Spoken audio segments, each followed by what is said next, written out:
नगर परिषद आणि नगरपंचायत निवडणुकीच्या सर्व EVM मशीन्स स्ट्रॉंग रूममध्ये सुरक्षित ठेवण्यात आलेले आहे।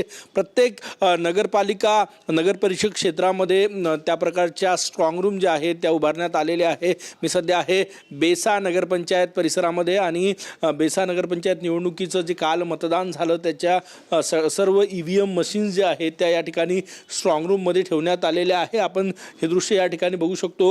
मतदान यंत्र सुरक्षा कक्ष असं नाव देण्यात आलेलं आहे आणि स्ट्रॉंग रूम सील करण्यात आलेली आहे। आपण जर ते लॉक त्या ठिकाणी बघितले तर सील करण्यात आलेले आहे आणि याला 3 स्तरीय सुरक्षा जी आहे ती या ठिकाणी तैनात करण्यात आलेली आहे। नागपूर पोलीस या ठिकाणी तैनात आहेत, राज्य राखीव पोलीस दल तैनात आहेत, मेटल डिटेक्टर लावण्यात आलेलं आहे आणि सगळ्यात महत्त्वाचं या संपूर्ण परिसराला 24 तास या परिसरावर CCTV कॅमेऱ्याचं वॉच जे आहे ते असणार आहे।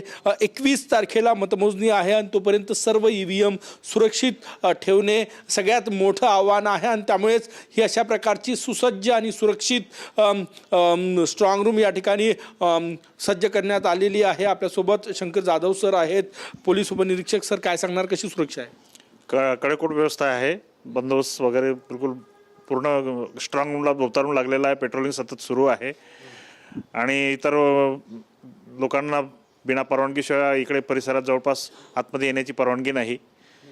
किती स्तरीय सुरक्षा आहे? त्रिस्तरीय सुरक्षा आहे। कोण कोण तैनात आहे? SRP आहे, आमचे पोलीस स्टेशनचे आहे, ते पोलीस मुख्यालयाचे गार्ड आहेत आणि आमचे वरिष्ठांचे मार्गदर्शन सतत सुरू आहेत। 24 तास पेट्रोलिंग या संपूर्ण परिसराला आहे असं जाधव सर या ठिकाणी सांगतायत।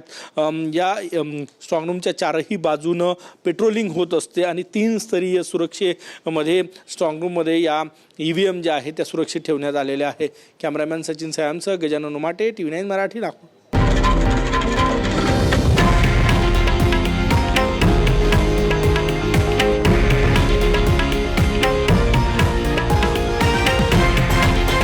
हे आहे देशातील नंबर 1 न्यूज नेटवर्क आणि आपण पाहत आहात TV9 मराठी, एकमेव।